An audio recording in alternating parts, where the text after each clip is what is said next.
é o desejo de todo mundo, que a periferia... Quem quer viver de audiovisual na periferia, seja desde fazer a cozinha até ser a direção, que possa viver disso. Né? Que a gente consiga verba, que tenha verba para pagar todo mundo e todo mundo ganhe decentemente para você viver e pagar, né, todo mês daquilo, como qualquer outra profissão que você escolher.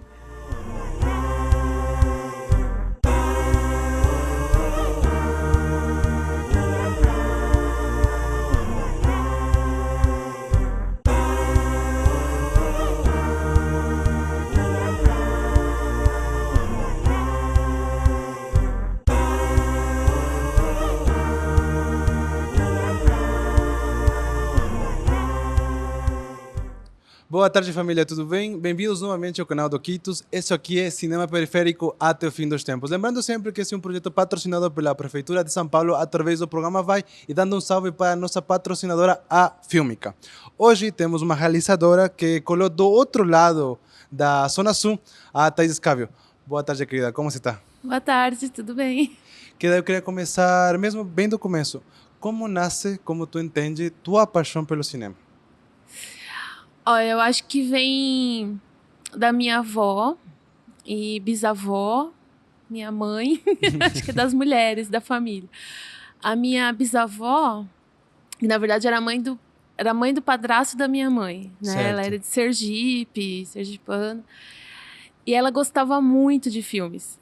E a gente ia pra casa dela pra ouvir ela contando o filme, que era uma legal ela contando o filme. E a gente ficava ouvindo, né? Ela era apaixonada, e ela falava do mocinho, né? E aquele jeito que ela cantava, né? Eu e meu irmão adorava. E a minha avó, ela adorava fotografia. Então, na casa da minha avó tinha muita fotografia. E o legal é que tinha um álbum de fotografia antigo, e ela misturava fotos de artistas junto com o álbum da família. E eu achava que os artistas eram da família, assim, sabe? Depois de grande que eu fui descobrir que aquela foto era de algum filme, que não era da família, mas ela gostava muito de fotos, né? Então tem fotos, assim... tanto quando ela faleceu, né, ela falava pra mim assim, quando você pode ficar com todas as fotos. Então, na minha casa tem muito álbuns de fotografia que era dela, né? E eu acho que veio dessa inspiração, né? Dessa coisa de olhar a imagem, né? De imaginar aquela foto, né? De ter esse olhar para a fotografia. Uma coisa que eu vejo muito, pelo menos conversando com a galera que veio no podcast, é que nossa paixão por contar histórias nasce de ouvir nossos avós contando histórias para nós, sabe? A intenção de querer contar uma história e de se dedicar a isso, ao cinema, é tentando contar histórias também, como nossos avós foram aprendendo. Mas eu queria também saber como que tu começou especificamente no cinema? Tu fez algum curso? Como tu escolheu? Como tu foi correndo atrás de aprender cinema? Eu comecei desde pequena, né, assim, com 10 anos, né, minha mãe já me levava para fazer teatro, porque eu falava que queria fazer teatro. Então, tadinha da minha mãe, corria para São Bernardo, né? E daí, quando eu moro na cidade de Ademar, que é bem divisa com Diadema. Claro. Né? A minha infância foi no Jabaquara. E no Jabaquara eu ia muito no Centro Cultural do Jabaquara ali de... Já tem o seu ou não? Tem, o CEL agora tem, mas era no Centro Cultural de Culturas Negras. Ah, tô ligado, tô ligado. Então minha família, a gente sempre ia pra lá de fim de semana, empinar pipa, né, fazer piquenique, ler livros na biblioteca. Então a gente ficava lá. E daí quando eu fui morar na cidade Júlia, né, cidade de Mar, é um lugar que até hoje não existe nenhum equipamento de cultura. E daí eu ia para Diadema, né? Em Diadema tem 11, então eu comecei a frequentar muito Diadema, né? Depois que eu me mudei, e comecei a estudar também depois dos 10 anos em Diadema, então eu ficava muito em Diadema. E lá em Diadema eles ofereceram, como eu ficava muito na biblioteca pegando filme, né? Que eu já tinha esse costume desde criança. O agente de cultura me convidou para participar de um curso. Então, eu comecei a participar de um curso em Diadema, oficina. E depois da Quinofórum, em 2001, Quinofórum foi, em 2022, a Quinofórum deu uma oficina lá em Diadema. E daí eu fui, né, fui indo. Fui fazendo o primeiro filme em oficina. Né, a gente montou um núcleo que se chamava Com Olhar, em Diadema, em 2002. Como coletivo Era um mesmo? coletivo que se chamava Com Olhar. E daí a gente começou a produzir em coletivo, né? O nosso coletivo era muito legal, que tinha pedreiro, tinha caminhoneiro, tinha a gente que era mais novinhos, né? Que a gente estava bem novinhos, acho que eu tinha 18 anos, 19. Nossa. E tinha professores, né? Então todo mundo que gostava assim de audiovisual, a gente fez esse coletivo Com Olhar e a gente produzia muita coisa, né, na região. E foi assim que eu comecei, né? E em que momento chega a lógica de querer montar uma produtora? Como nasceu essa intenção de já construir um CNPJ, ter essa lógica de que eu preciso de um CNPJ para executar as coisas que eu quero? Aham. A gente começou com esse coletivo, né, em 2002. E daí eu e o Giba, né, o Gilberto, que a gente se conheceu nesse coletivo, só que ele morava em Diadema e eu na cidade de Ademar. E daí a gente se conheceu nesse coletivo, no Com Olhar, e a gente começou a produzir coisas juntos. Então a gente produzia com o coletivo, e daí o coletivo a gente resolveu comprar uma câmera, porque até então era tudo emprestado. Na época era mini DV a câmera. Dos cacetinhos? Dos videocassetinhos, assim. E daí a gente falou, não, vamos comprar uma mini DV. E daí o pessoal falou, como que a gente vai pagar essa mini DV? Não, a gente vai ter que começar a arranjar trabalho para pagar essa mini DV. E daí eu que ia atrás dos trabalhos, né? A gente conseguiu fazer institucional, oferecia para ONG. Sei que a gente tinha que arranjar um dinheiro todo mês para pagar a prestação. Da Ratinha, que a gente chamava ela de Ratinha, que era muito pequenininha, assim. Foi até que a gente filmou o Kamikaze. E daí a gente começou a usar a Ratinha e começamos a correr atrás de trabalho, né? O Diogo Gomes, que é um cineclubista, né? Que a gente fala que é nosso mestre, né? Ele que incentivou a gente também, né? Então ele incentivava a gente a correr atrás, né? Ajuda. E daí a gente conseguiu pagar a Ratinha com isso. Então a gente falou, pô, dá dinheiro, né? A gente consegue, a gente conseguiu pagar uma câmera com nossos trabalhos, né? Claro. E só que os outros, né, as outras pessoas do coletivo já tinham suas profissões, né? Já tinha a Josi, que já era professora, outro que eu falei, tinha caminhoneira. Eu, o Giba, né, o Gilberto, a Dandara, algumas pessoas que eram mais novinhos que não tinha. E daí a gente resolveu, primeiro a gente quis montar um monte de coisa, assim, né? Aí em 2004 a gente fez o Como Declamar Drummond. Um filme. Um filme, em curtinha, com R$20 que a gente tinha. Eu tava desempregada e foi em Vale Refeição ainda da minha irmã. R$20 em Vale Refeição para comprar lanche pros atores. O resto era tudo, né, luz emprestada, câmera VHS. A gente fez com VHS grandona, assim, ainda, a câmera. Claro. E daí a gente ganhou um prêmio com esse curtinha. A gente ganhou como melhor filme em Diadema. E daí ele rodou bastante. Aí eu fui convidada a estudar na Escola Livre de Cinema de Santo André, de Djalma agora Limonte. É muito famosa, né? Agora é bem grande. Eu fui a segunda turma da Escola Livre, né? Ele convidou por causa desse filme. Ele foi jurado. E o Djalma, que era diretor, né, para assistirem o curso regular, então, da época. Aí eu fiz a direção e o Gilberto fez roteiro na Escola Livre. Nossa. E a gente foi convidado por causa do Como Declamar Drummond. E daí, na época, como a gente estava muito Durango, a gente usou o dinheiro para fazer outra coisa. E daí, quando foi em 2005, né, o Gilberto falou assim, por que a gente não monta uma produtora? Aí a gente, caramba, uma produtora, né? E daí eu montei na Cidade Júlia, né, na salinha da minha casa. Minha mãe deixou a gente usar a salinha, que meu irmão tinha se mudado, e daí sobrou um espaço.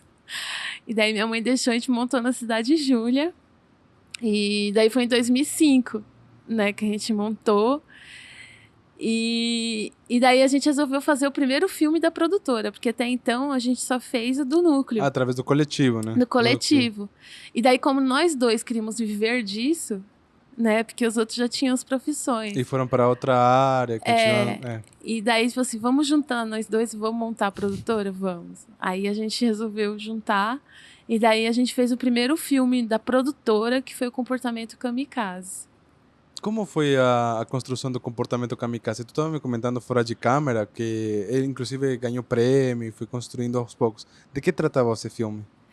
O Comportamento Kamikaze é sobre um... Ele é roteiro do Gilberto e a direção do Giba, né? Eu fiz a direção de atores e produção e direção de arte. E o resto é tudo assim, né? Que a gente É. faz. E daí ele fala sobre um assassino em Diadema. É tipo que a gente chama de um monodoc, né? Monodoc. Monodoc. E daí são dois cineastas que eles estão filmando, né? Um cineclube. E daí vem uma mulher e fala assim: vocês ficam filmando cineclube? Vão filmar o assassino, né? E daí a gente vai atrás, esses dois cineastas vão atrás desse assassino de Diadema, né? Nossa, bem viajar, assim. Bem viagem. E daí o filme fala isso. Aí é a entrevista desse assassino contando como que ele mata as pessoas em Diadema. Tipo, bem viagem mesmo. E isso me faz pensar, desde o começo tu já sentia que tu queria virar diretora, tu queria conversar com os atores, construir uma direção de atores, tu já sentia essa posição dentro da produção cinematográfica como tua área? Então, como eu vim do teatro, né, eu sempre gostei dessa parte mais dos atores. Mas também eu gostava muito da imagem, né, da fotografia, da direção de fotografia. Da estética. Da estética. Eu fiz rádio e TV, né, em 2003, então eu fiz faculdade. E logo que eu me formei, eu fui... Depois eu vou falar do Barco de Papel, mas eu fui trabalhar com crianças em situação de rua. E depois que eu consegui, né, nesse meio período, quando a gente estava trabalhando, montando a produtora, né, eu estava trabalhando em outros lugares. Aí eu fui trabalhar numa que se chamava Canal São Paulo, que era um canal. E eu era a câmera, eu filmava futebol, um programa de futebol. E daí eu filmava as coletivas de futebol, filmava os treinos de futebol. Eu era uma das únicas mulheres que É muito que estranho ficava isso, né? Operação tinha de a câmera câmera, da mão, claro. filmando futebol, né? E daí, mas eu sempre gostei. Mas daí a coisa, né, a câmera é uma área, a direção de fotografia é uma área muito masculina. Não, muito total, homem, eu era a total. única mulher em tudo, sabe? A Cristina, que Com é a câmera operadora na por mão. fora, tá concordando. E daí, imagina, filmando futebol ainda, né? Eu Claro. ia assim pras coletivas, só tinha eu, né, com câmera. E eram umas câmeras grandonas antigamente, né, assim. E daí os caras queriam me ajudar a carregar tripé, carregar a câmera. Eu falei, gente, eu tô, né, me deixa.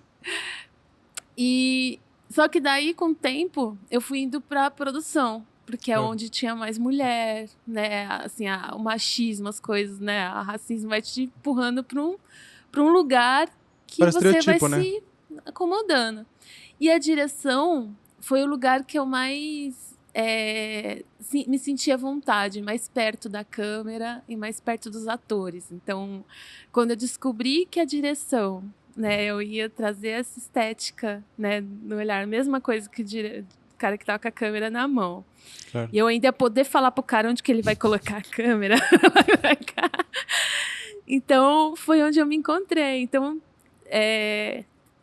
foi por aí que eu fui, né, mais pra direção, assim, do que pra produção. Eu produzo, né, algumas coisas eu gosto também, né, de ver o resultado, assim, caramba, eu consegui um ônibus para aquele pessoal, caramba. Mas eu sou apaixonada pela parte da direção mesmo, né, que você coloca o olhar, você pensa na luz, você pensa na câmera, né, o plano, enquadramento, né, você dá ali a linha, né, Como agora tu mencionou que tu foi trabalhar com crianças em situação de rua. Como foi esse processo e como essa história, essa experiência terminou sendo o Barco de Papel? Então, logo que eu me formei, foi em 2003, né? Na faculdade eu fiz o meu primeiro curta, que foi A Melhor Face do Espelho, que ele rodou, né, pelo Brasil junto com Carolina, do Jefferson D. A gente conheço. fez na mesma época, né? Então todo mundo queria me apresentar pro Jefferson D, né? Que a gente era os únicos presos, assim, que estavam nos festivais. E daí eu me formei e eu não conseguia trabalho na área. Porque aí eu lembro até que me chamaram, eu passei em estágio na O2. Nossa. Aí eu falei, caramba, né? O O2 tinha acabado de lançar, o Cidade de Deus, né? Eu fui lá. E daí eles falaram que tinha que ter um carro e celular. E na época era muito caro, não tinha, né? Eu fiz com bolsa a faculdade, né? Fui uma das primeiras ProUnis, né? Pela Educafro, né? Não tinha ProUni. E daí não tinha como. E eles não pagavam, né? Sem remuneração. Estágio sem remuneração? Estágio sem remuneração. O estagiário, a estagiária tinha que ter carro e celular. Nossa. Então não era nesse nível, assim. Eu fui em várias produtoras, todas exigiam algumas coisas que quem era da periferia não tinha condição. Claro. E daí o único trampo que eu consegui na época foi de educadora com criança em situação de rua. E daí eu fui trabalhar e de fim de semana eu fazia filme. Nossa. Então era por aí. Aí eu fui trabalhar com criança em situação de rua, Claro. né? E de fim de semana eu fazia filme. Então, assim, eu sempre fiz alguma coisa e trabalhei em telemarketing, Nossa. né? E de fim de semana fazia... depois ficava com a produtora. Claro. Aí Não, meus todo pais mundo, tudo né? achando estranho, né? Falaram, peraí, você montou um negócio na sala e tá trabalhando em outra coisa, né? E daí meus pais achavam que era mais hobby, né? Eu fui mesmo viver só da produtora, demorou 10 anos Nossa. pra eu viver só da produtora. Aí tu saiu do trabalho dia a dia e focou especificamente na produtora? Aí eu fiquei só com produtora, né? Só vivendo de audiovisual. E como Demorou 10 foi anos. que nasceu a Jamaki, então? O Jamac, a gente abriu ele O Jamac, ele é um espaço, ateliê né? de arte da Mônica Nado, que é uma artista plástica. E eu dava oficinas na comunidade, assim, no céu. Claro. Porque assim, eu fazia muita coisa em Diadema. E daí um líder comunitário chegou pra mim e levei uma bronca feia, né? Que falou assim, você mora aqui na região e fica em Diadema, não sei o que, não tem nada aqui na região. E você, né, faz um monte de coisa, tudo fora. Aí, nossa, aí eu fiquei mal. Aí eu comecei a fazer mais coisas na Cidade de Ademar. Foi quando porque eu só ia pra dormir na Cidade de Ademar. Nossa. E daí eu comecei a fazer mais coisas na Cidade Júlia ali. Então eu comecei a dar oficinas nas escolas, né, no céu. Aí comecei a dar oficina. E daí eu conheci o Jamac na Bienal de Arte. Nossa. E quando eu vi que era pertinho da minha casa, né, com a Carla, que era uma menina que trabalhava lá, eu trabalhei com ela junto na Bienal, que a gente trabalhava num projeto da Bienal educativo que se chamava Centro Periferia da Bienal, que era levar o pessoal da periferia para a Bienal. E daí a Carla trabalhava no Jamac, daí ela me levou no Jamac, foi quando eu conheci. E daí a Mônica, né, convidou, falou, poxa, por que você não traz as oficinas de cinema para dentro do Jamac? Claro. E a gente já tinha essa vontade, né, de ter um lugar que desse para fazer um núcleo, né, assim, de produção na região. E daí a gente criou, junto com o pessoal do Grafite com Pipoca, que a gente se conheceu no Vai, né, que a gente tinha um projeto de mascate também, além das oficinas a gente tinha o Cineclube. E daí a gente juntou nós com o pessoal do Grafite com Pipoca, e montamos o primeiro Jamac Cinema Digital, né, que foi em 2009. Nossa, já faz quase mais de 15 anos, né? Caraca. E daí, em 2009, aí já começamos, a gente conseguiu o patrocínio do Centro Cultural da Espanha, na época. Nossa, no Centro Cultural da Espanha? Nossa. Da Espanha que patrocinava a gente. E daí a gente já tinha cinema e animação. E assim, a gente, desde o começo, colocamos cinema digital, porque eu lembro uma vez que a gente foi na FAP, o pessoal usava a mesma câmera que a gente, né? E daí, Aí na FAP falavam que era cinema digital. E na periferia falavam que era vídeo, Claro. né? Aí eu lembro que o pessoal do vídeo popular, como assim, né? Se você colocar cinema digital, eu falei, não, que a linguagem é de cinema. E daí a gente começou a trabalhar, né? Desde a oficina de animação e daí em 2012 a gente conseguiu verba para montar um ponto de cultura lá, Claro. que foi quando a gente conseguiu comprar as câmeras, né? Comprar as coisas para poder montar esse lugar onde as pessoas poderiam pegar câmera, pegar equipamento emprestado, E né? produzir. E produzir. Que era uma coisa que a gente não tinha, né? Quando a gente começou assim. A gente tinha que ficar pedindo para um, para outro, para... Eu queria saber em que momento entra. Porque tu já está falando sobre a animação. Em que momento entra a animação como uma linguagem para tu, como realizadora? Então, eu sempre gostei também de animação. Mas eu não sabia fazer, Claro. né? No Jamac, eu comecei a ter mais contato com as artes plásticas, com as artes visuais. Por causa Por de que o causa do Jamac já ateliê era, de né? arte. Claro.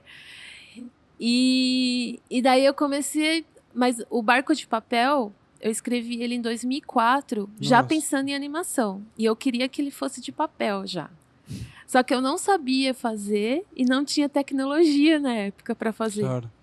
Então eu guardei ele.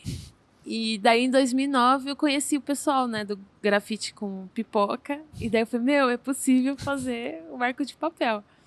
E daí eu conheci o Rodrigo Eba, que eu falei, é isso, né? É isso, é stop motion, né? Claro. E o stop motion, eu acho ele muito... É a animação mais próxima do live action, assim, né? Que você Mas dirige, né? Assim, é um dos processos mais complexos de se fazer. Como que vocês falaram, não, vamos fazer isso para o Barco de Papel mesmo? Então, desde o começo eu já queria meio stop motion, assim, com papel. E daí eu Nossa. fui mostrando pro Eba, né? O primeiro que eu fiz ficou muito tosco, sabe? Assim, que eu não tinha o time da animação, né? Claro. Porque tem todo um time. Eu nunca tinha feito animação, né? Assim, a gente já tinha feito algumas coisas de stop motion, né? Umas brincadeiras, mas... E daí o Eba, ele tinha animado um videoclipe que é Bolacha de Água e Sal, do Palavra Cantada. Pode crer. E era era um videoclipe só com bolacha. Um stop motion de bolacha. Eu, é isso. E daí a gente começou a bolar, né? Então, e eu sempre quis que fosse dobradura também. Essa coisa da dobradura. Então, para conseguir referência para fazer o Barco de Papel, fui conseguir só em filmes do Japão, assim, Claro. sabe? Porque até aqui não culturalmente tinha. tem, né? Culturalmente, a gaviota- origami, né? Origami, né? Então, consegui referências de... E foi muito difícil, assim, conseguir edital para ele. Porque eu fui conseguir só em 2018, né, fazer o filme. Mas já, tipo, tem um processo de mais de 15 anos que tu escreveu ele e foi construindo aos poucos até conseguir o financiamento. Até conseguir financiamento. Porque eu não Nossa. conseguia explicar para as pessoas como eu queria fazer ele. Porque não tinha referência, não tinha... Claro. Né, queria fazer como?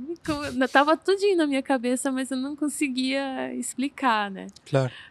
E tinha essa dificuldade. A gente ainda tem, assim, essa dificuldade de explicar como que a gente vai fazer o que tá na nossa cabeça ainda, Claro. né? Não, todos os filmes têm uma decupagem, uma personagem, às vezes, que é bem específico.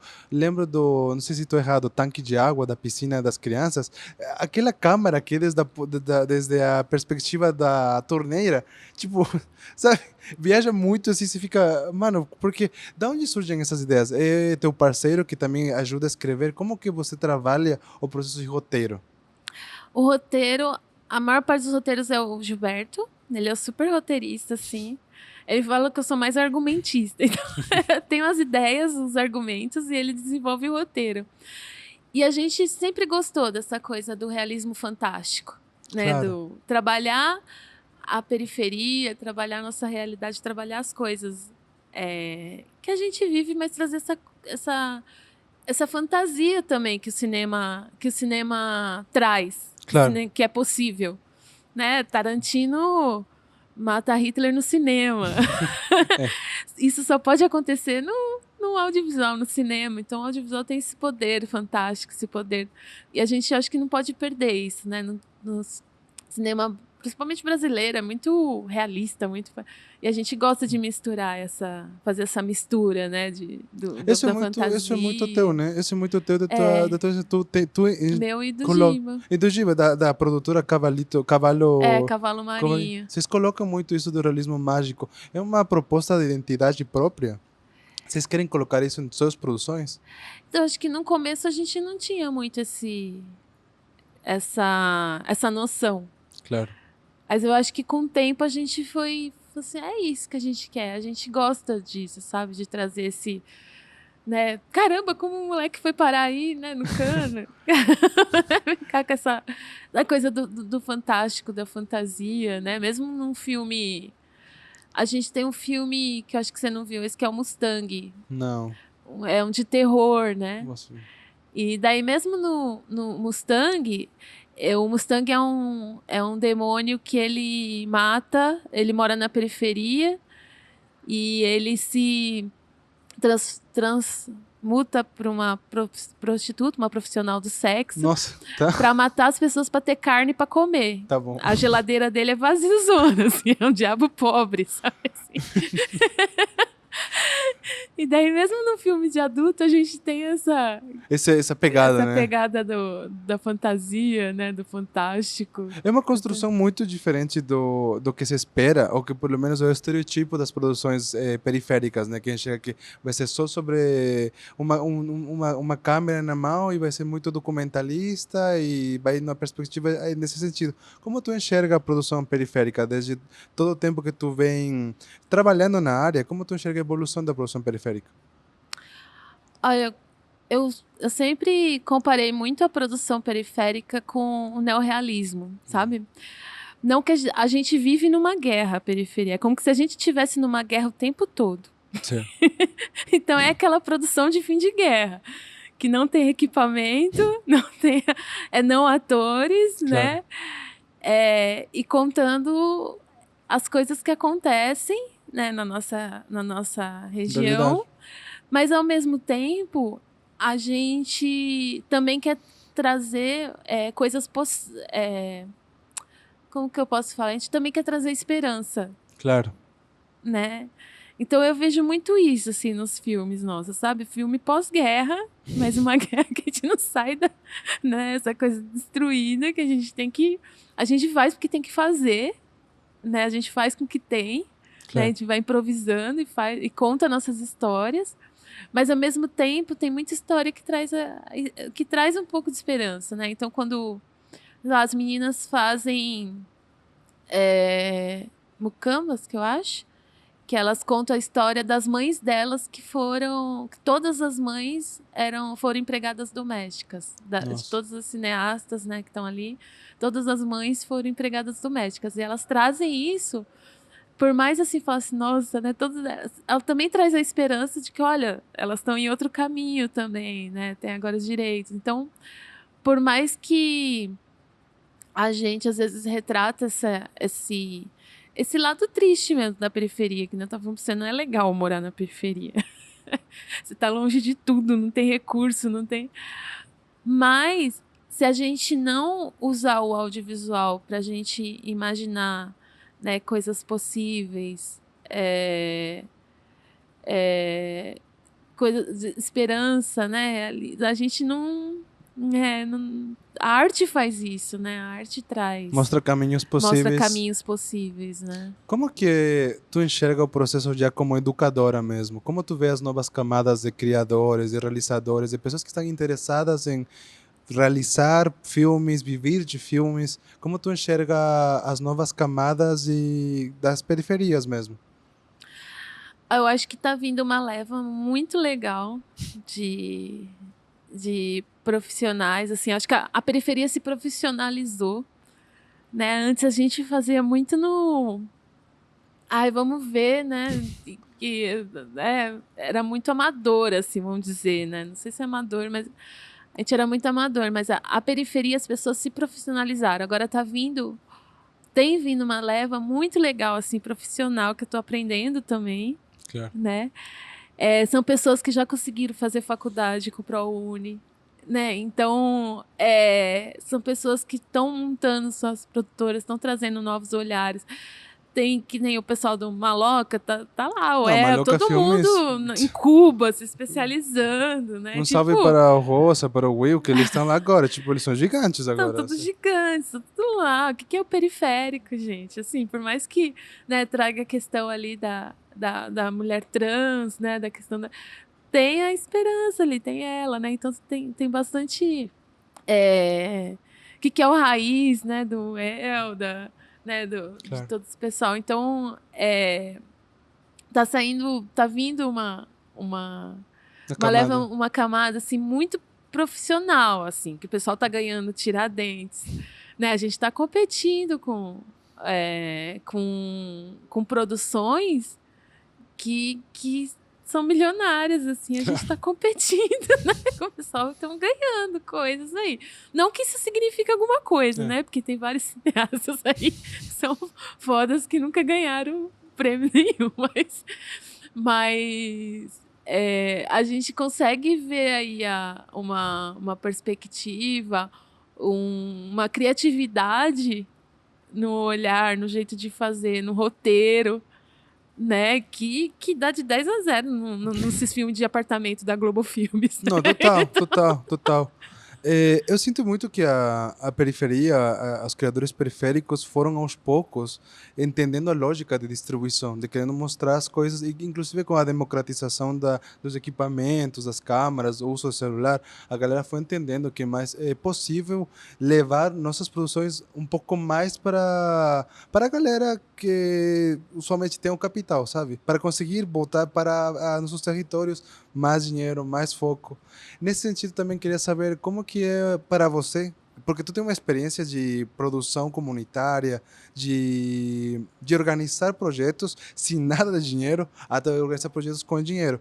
Como tu enxerga o processo cinematográfico para tanto para alguém que está começando, como para alguém que já tem uma experiência, que dicas tu dá ou que estruturas tu recomenda para conseguir produzir?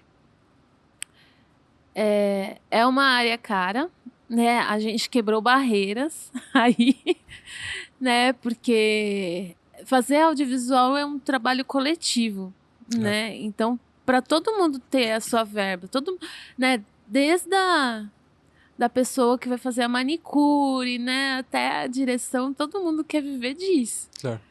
Então, conseguir pagar todo mundo, né? Porque, né? É muito pequeno, tem coisas muito sutis, né? Então precisa de alguém para fazer a unha, precisa de alguém para, então precisa de alguém para cozinhar para toda a equipe, né? Então, para as pessoas viverem disso e para você organizar, porque quando a gente monta uma produtora e produz, a gente é responsável por toda essa equipe, né? Então, assim, muitos filmes assim que a gente fez sem verba nenhuma, as pessoas toparam e tá de graça, Claro. né? A gente, ou se não fazia eu e o Giba, porque a gente tinha vergonha de chamar as pessoas para trabalhar de graça.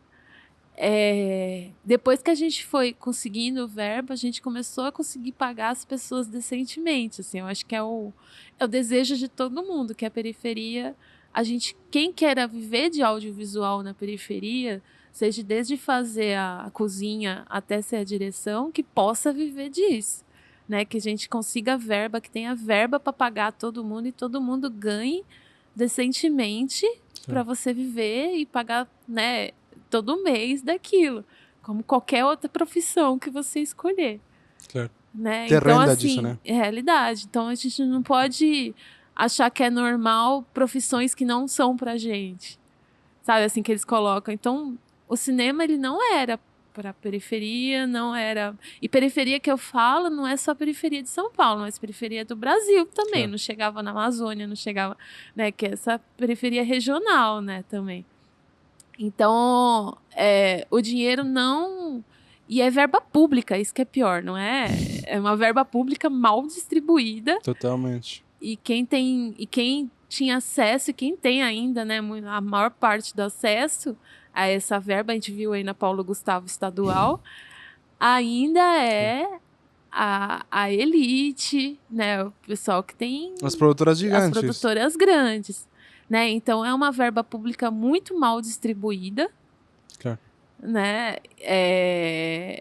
Então é assim que deveria de ser melhor distribuída, que é uma das coisas que a gente briga, né? Por isso eu acho que eu venho, né, nessa luta por essa Uma postura distribuição de política verba, mesmo, realmente. posição, né? Eu queria estar só fazendo, pensar em estética, né? Ficar sentadinha no apartamento, pensando. Mas não, a gente tem que ter essa briga política para as pessoas poderem viver disso, Claro. né? Então, isso que eu falo que a gente faz porque em algum momento a gente aceita essa condição de fazer sem dinheiro nenhum, mas não deveríamos. Não tem outra profissão que a pessoa vai escolher que não Gastar vai de ganhar graça, né? dinheiro, que vai fazer de graça. Não Claro. existe. Duvido uma pessoa que vai ser médica. Não, eu faço de graça, faz trabalho voluntário de vez em quando, não, mas ela não vai se formar na faculdade para fazer trabalho de graça. Não, durante muito tempo, vários dos convidados falaram que começaram sem ganhar nada e se normaliza até certo ponto que você está aprendendo e por isso não merece ganhar nada. Mas não faz muito sentido, porque você está invertindo teu tempo no processo e uma briga política. Falando sobre esse processo de postura política, como foi que eu vi que você tem uma relação com a PAN? Como que nasceu esse processo da criação da PAN? Qual é a tua relação com a PAN? Então, eu tava nessa briga política há muito tempo também, né? Assim, essa coisa dos movimentos, mas era mais periferia, né? Aí eu conheci, quem me levou para conhecer foi o Aloísio Letra. Conheci o Aloísio. E o Aloísio falou assim: olha, vai ter um pessoal cineasta se juntando. Então a PAN começou. O pessoal começou a discutir por causa do edital de ações afirmativas Da do CPC, né? federal. Não, Ah, do não. federal, que o juiz embargou, não aceitando esse edital. Então foi o primeiro edital curtas afirmativos. E não aceitaram e E não barraram. embargaram. E daí estava tendo o festival, a mostra de cinema negro no Rio de Janeiro, Claro. Zósimo, e juntou um grupo de cineastas lá e falou assim: olha, a gente precisa, né, é o primeiro edital que tem de ações afirmativas, né, e foi embargado. E daí uma das coisas que o Mink sempre fala, que não tem associação, coloca uma associação representativa para reclamar. E a gente falou assim, onde estão os pretos dessas associações? Onde estão os indígenas? Né? Não tem. Só tinha homem branco, né, representando, e eles não iam se importar com isso. E daí a gente juntou, né? Eu fui convidada pelo Aloysio, aí foi quando eu conheci a Viviane Ferreira, Juliana Vicente, o Jefferson eu já conhecia ele, né? Então o Renato Cândido. Então a gente se reuniu na Preta Porter, da Juliana Vicente. E daí esse foi um dos motivos, né? E então eu sou uma das sócias fundadoras, eu entrei na diretoria logo que a gente fundou, né? A gente montou a PAN em 2016, Claro. né? Para discutir mesmo a questão, né? Essa divisão, né? Política e nessa divisão melhor, né? Claro. Essa distribuição melhor da verba melhor, pública. Né? E daí não tem como eu falar de periferia e não falar de negra, né? Não tem como a gente não tem como separar, né, mulher negra ali e falar da periferia. Então, toda vez que eu estou na PAN, né, falando da questão do cinema negro, eu também estou falando da periferia, que não tem como separar, né? E daí a gente conseguiu, logo em 2016, quando a gente montou a PAN, já fizemos a Mostra de Cinema Negro, que foi a primeira mostra do Seminário de Cinema Negro em São Paulo, que foi o primeiro. E já começamos a discutir com a SPCine, né, a questão das ações afirmativas nos editais. Então foi o edital, né, que ele passou, foi o primeiro edital em 2016 da Ancine, aí ele foi embargado. Aí eu participei com o Barco de Papel desse edital. Aí a gente conseguiu que o edital fosse aprovado só em 2018, que foi quando o Barco de Nossa. Papel foi um dos... Então, desse edital, desse primeiro edital de curta afirmativo da SPCine, saiu o Barco de Papel, saiu Sem Asas, da Renata Martins, que foi ganhou o grande prêmio de cinema brasileiro. Claro. Foi a primeira vez que uma mulher negra, foi por causa de política pública, né, do digital. Saiu do Diego Paulino, né, ganhou muita coisa também, né, então saiu vários, né, filmes do Thiago Fernandes. A PAN mesmo é das poucas organizações que durante a pandemia apoiaram financeiramente pessoas que estavam sem trabalho, Sim. complicados, né?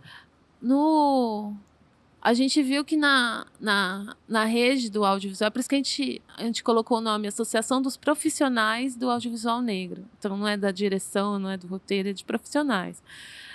A gente viu que os negros, né, indígenas, negros, estão na base ali do audiovisual. A gente está ali carregando cabo, fazendo É mais comum, né? comida, né, na manicure, estamos ali na base. E daí, quando teve a pandemia, as produtoras garantiram dinheiro, garantiram verba para a direção, para o roteirista, continuar, para a direção, para o diretor de fotografia, para alguns Para as cargos cabeças dos das cabeças. produtores e acabou. E daí, o povo preto que trabalhava na área, ficou todo mundo sem Tinha o que nada. O fazer. pessoal da iluminação. E daí foi a primeira ação. Assim, eu e a Vivi sentamos, né? A diretoria sentou, falou, vamos correr atrás. E a gente começou, falando com o Netflix, com coisa. Falou, o pessoal tá A primeira ação, a gente conseguiu psicólogo. Porque tinha muita gente que, assim, ficou mal. Então, a gente conseguiu cesta básica, Joyce Prado, né? A gente conseguiu cesta básica, né? Na verdade, a gente conseguiu dinheiro para as pessoas terem o básico, porque tinha gente que não conseguia pagar aluguel, né? Então Eu lembro. foi bem complicado. E depois, acho que 1 ano, 2 anos depois, que a gente conseguiu com a Netflix para distribuir dinheiro. E foi interessante que a gente até publicou uma pesquisa, né, nessa questão. A gente publicou uma pesquisa, né, durante o FAPAM, que era o Fundo do Audiovisual, como que muita gente, a pessoa precisava provar que ela trabalhava no audiovisual. Como você prova que você trabalha no audiovisual? Então, assim, a gente é muito informal.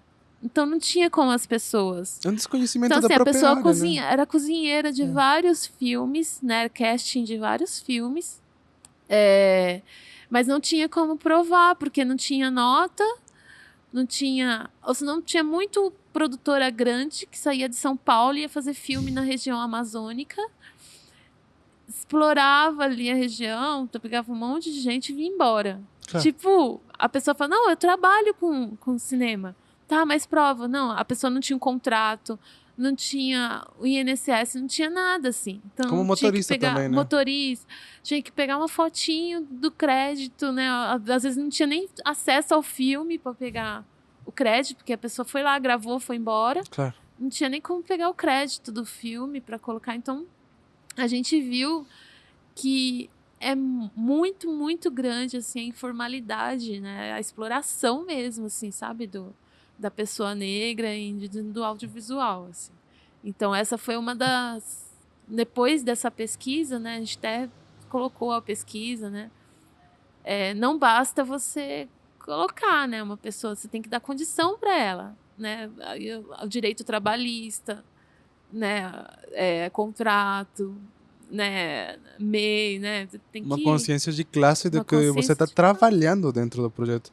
Como vocês... Isso eu falo porque tem muitas organizações que tentam se manter com o tempo, se manter organizadas, repetindo a palavra, mas a PAN se manteve até agora. Como vocês fazem para vocês continuarem sendo um grupo, continuarem sendo associação? Que dicas você dá para aos grupos que tentam se organizar em associações e depois não conseguem, terminam morrendo depois de 1 ano, 2 anos? O que faz vocês se manterem juntos? Ah, eu acho que é a necessidade. Porque a gente começou com 20 pessoas, assim, no máximo da PAN. Acho que menos até. E agora a gente está em 800 Nossa, pessoas, claro. depois do FAPAM. Então a gente foi catalogando, né? E essa coisa do fundo também foi trazendo muita gente. E é igual a Vivi falava, assim, a gente, se não abrirem a porta, a gente chuta e entra. E, e eu acho que foi a necessidade mesmo, sabe? Porque eu era muito sozinha, né? E daí Capão falou, meu, vamos, a gente conversava junto, vamos resolver, né? Então quando você tá... Mas é difícil, né? Porque é muita gente, muitas ideias diferentes, muitos caminhos possíveis, né? E no começo a gente fez vaquinha mesmo, né? Cada um deu um negocinho para pagar contador, para abrir. É bem complicado manter mesmo, né? Mas eu acho que a necessidade faz a gente... Quem sabe um dia não, né, tiver mais igualitário as coisas, tiver, né, gênero, raça, Claro. a gente não precise mais de uma PAN. Mas até chegar esse momento, pelo menos a gente tem a PAN, né? Eu queria voltar um pouquinho mais para teu trabalho mesmo como produtora e como diretora. Como tu faz para dirigir? Qual a tua postura para a direção? Tu trabalha já com crianças e se supõe que a parte mais difícil de direção é trabalhar com crianças. Como tu constrói essa relação, tanto com ator adulto como com criança? E qual é o teu processo mesmo sobre a direção em geral? Tá. Eu gosto bastante de trabalhar com criança, né? Porque eu falo assim, olha, não desiste criança profissional, ator mirim profissional. Né? Igual não existe criança pedreira, pedreiro, né? Então não existe criança atriz, né? No cinema a gente tem uma vantagem que não necessariamente a pessoa vai atuar o tempo todo. Claro. Então, tem uma hora que eu vou pegar uma mão, né? Então a pessoa não precisa atuar ali, né? Então a pessoa não fica atuando o tempo todo. Então é por isso que a gente consegue também trabalhar com não atores, Claro. né? Porque a gente pega ali a pessoa, né?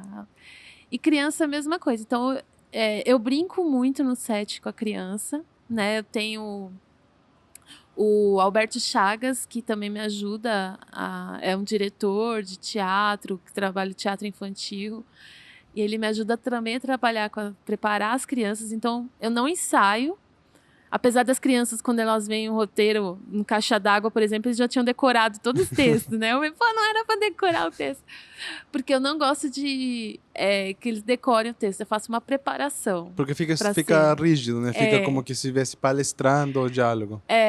Então eu brinco com eles, né? A cena, a gente prepara eles para aquela cena, né? E para eles tem que ser divertido, né? Não tem como você gravar 12 horas com uma criança. Nem Como você faz divertido esse processo? Como você enxerga a parte divertida? Como você transmite esse sentido?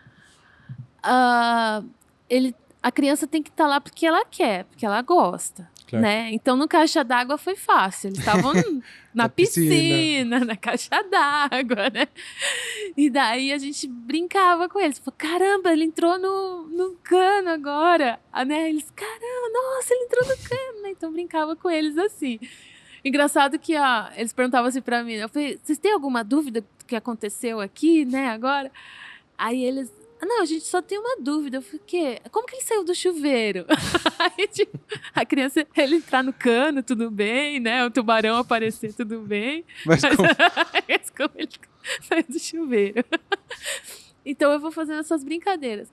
No Barco de Papel, era um tema mais pesado. Que é muito mais denso mesmo, que é muito mais denso, né?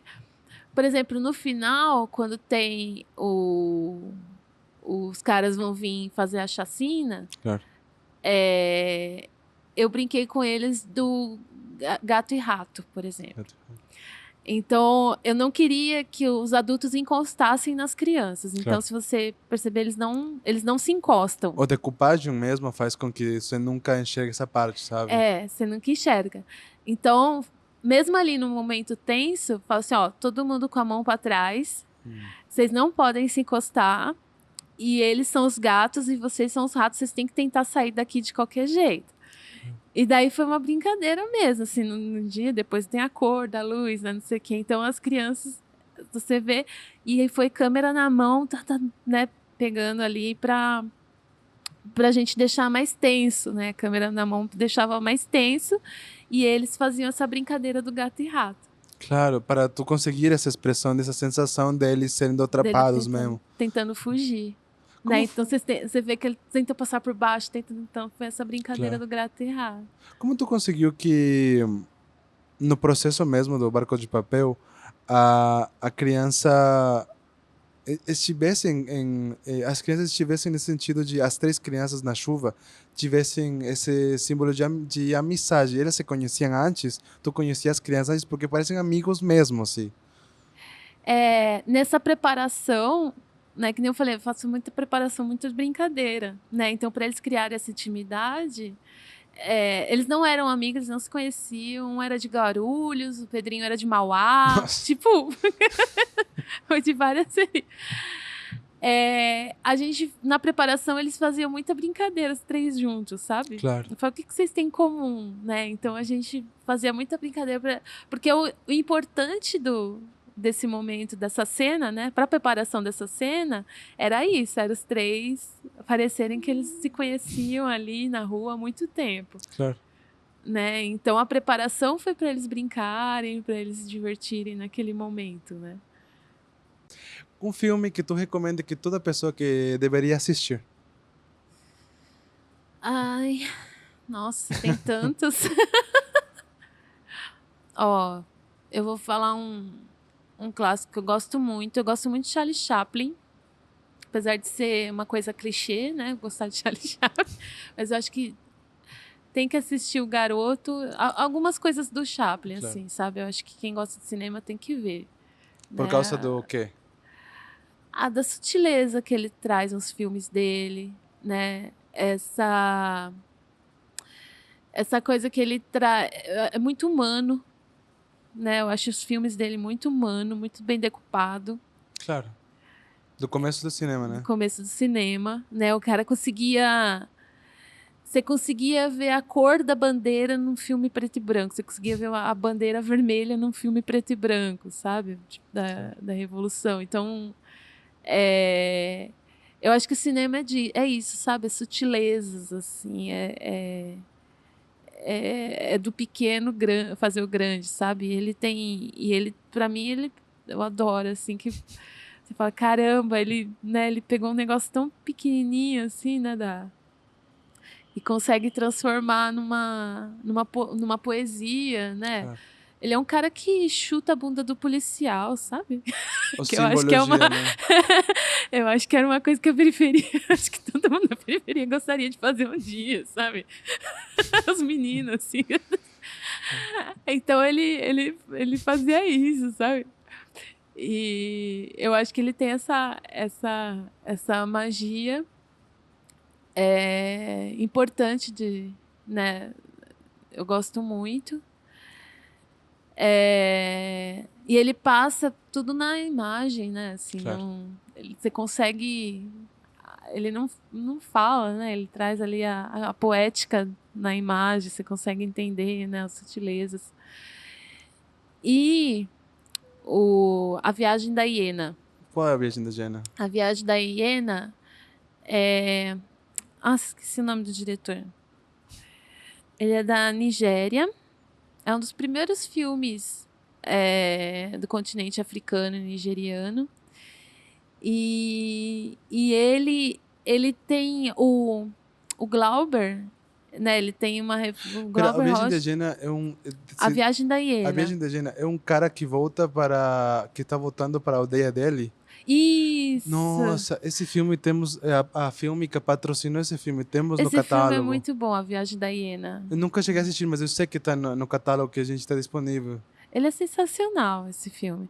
Ele tira barato, assim, dos modos europeus, né? Ele traz a cultura, né, da Nigéria. Então, ele mostra tanto a pobreza quanto a riqueza ali, né? Ele tira o estereótipo, né? E Então ele, assim, depois que eu vi A Viagem da Hiena também, assim, vem porque ele tem uma coisa da, da edição russa, né? Então a Do, escola, né, do cinema africano, assim, o Zami, é da da russa, construção, né? justaposição e construção de É linguagem através da... é do cinema russo, né? Claro. Então sai desse cinema clássico, né, Hollywoodiano.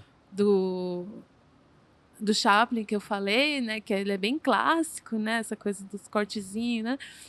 E A Viagem da Hiena já traz esse corte do cinema russo, né? Que é a escola deles dali do continente africano. Então é bem interessante. Assim. E agora, É, Mambê.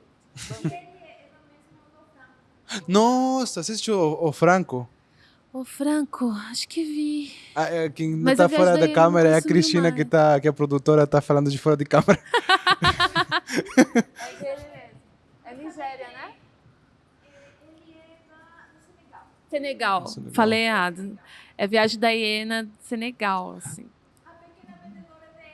A Pequena Vendedora que eu te É falei. muito bom esse filme. A Pequena. Ah, é Essa que dele? eu tava te falando, que também temos esse filme Ah, dele para o Cineclube. ah, não sabia não que era dele Tem também. um filme que eu chamo do Vamos Frango, ver. porque a Cristina falou que era do Frango, mas quando a gente foi ver é do Franco, que é um filme muito perspectiva mesmo da população dele sobre como se ganha a Mega Sena, o que significa para você ganhar a Mega Sena, e se realmente é como a ambição destrói você mesmo por causa de que você não está preparado para uma situação assim, sabe? É um filme Aham. muito bom, é o Franco.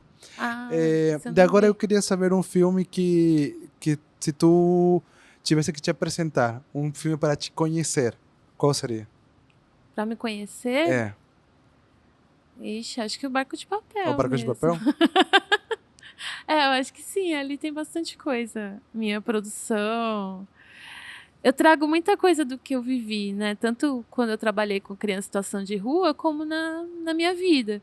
Que nem tem uma pessoa do origami, Certo. né? Então, na infância eu fui escoteira, então eu vivia muito com a cultura oriental. Então foi quando eu comecei a ver bastante coisa, né? Filme também japonês, do Oriente, né? Filme japonês. Então, Quando tu foi escoteira, tu começou a assistir filmes do Oriente também? sim, porque lá era a maioria das pessoas, né? Eu dançava dançador japonesa. E era assim, né? Eles davam tsuru, faz aí, que aprende, dobra e dobra. E Eu se não sei vira. fazer tsuru até hoje, mas minha mãe sabe, minha mãe aprendeu. É, a maioria do nosso grupo escoteiro, que era o Irapuru, eram descendentes de japoneses, né? Era o pessoal de japonês. Então eu convivi muito, assim, né? Então eu aprendi a comer, né? Comida Nossa, japonesa, aprendi a fazer tsuru. Então eu vivia muito na cultura. Minha família só tinha a minha família e outra que era a família negra, assim, brasileira. O resto era todo mundo japonês. japonês. E descendentes japoneses e japoneses mesmo, assim. E então eu convivi muito, dançava dança japonesa no final do ano. Tipo, então tem bastante coisa também, né?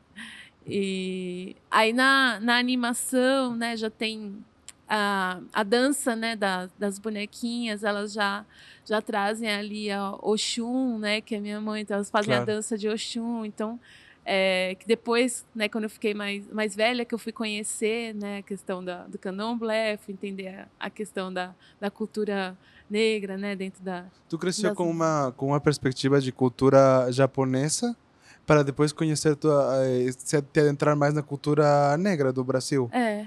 Caramba, que doideira, tipo. Então, e o Barco de Papel E tem tem isso, muito no né? meu olhar, assim, porque é essa multicultura que a gente tem em São Paulo, né? Em São Paulo tem um menino negro que é da periferia, mas está no centro. Santo Amaro é muito centro, né, É. da gente aqui, né? Não, tem muito centro de comércios, né? Santo Amaro É, é onde se é, o, vende, se compra muita é o coisa. centro da Zona Sul, é É, Santo Amaro, né? total, total. E, e daí tem muito isso, assim, tem a cultura japonesa, no oriental, Árabe. árabe, né, misturada com então com a cultura negra, né? Então, tipo, é muita misturada aqui, né? Tem italiano, né? Claro. Então tem, né? Você mistura, você faz, você coloca atum na pizza. Totalmente. Faz, mistura tapioca com sushi. Total, total. A cultura é uma coisa doida. Cada periferia tem sua própria cultura específica. E a cultura da Zona Sul mistura muita coisa de diferentes. De todos os imigrantes que chegaram na Zona Sul e que chegaram na Zona Leste, constroem essa identidade de várias culturas misturadas numa só. Que tiveram que conviver juntas e construíram isso. E acho que esse é um exemplo disso, né? O Barco de Papel é isso. Tem uma coisa muito específica da cultura japonesa que se mistura com tipo de cultura num mesmo espaço só. É Aham. doideira. Eu queria finalizar dando espaço para tu falar do teu projeto atual e divulgar qualquer coisa que tu quiser divulgar nesse momento. Tá. Eu tô fazendo um longa, agora tô finalizando, né? Que é o longa Onde Estamos Seguros, que a direção é minha e do Gilberto. Roteiro também é nosso, produção executiva. E 2025 a gente lança, né? O Onde Estamos Seguros. Onde Estamos Seguros é um filme de terror social que retrata aí o nosso pós-drama, pós-trauma, não pós-drama. Ele retrata o pós-trauma depois de uma violência racial que esse casal sofre, né? E no dia do casamento e não casam. Então ele retrata esse pós-trauma e como que esse terror psicológico acompanha a gente, né? O racismo acompanha a gente onde a gente vai, né? Não importa se você está no interior de São Paulo, numa casinha isolada, né? Esse racismo sempre vai te acompanhar porque está, né, acompanhando. E é um pós-trauma, né? É um Claro. trauma que causa, né? O racismo, o machismo, né, traz na gente. Então é esse, onde estamos seguros. E eu queria te agradecer muito por tu vir fazer toda a viagem desde o outro lado da Zona Sul para colar aqui, para compartilhar um pouco da tua experiência. Muito obrigado. E para vocês que estão aqui com a gente, sempre lembrando que por trás das câmeras temos técnicos, dessa vez Cristina Mena, Samara Xavier e Everton dos Santos, que nos acompanharam. Muito obrigado e até semana que vem.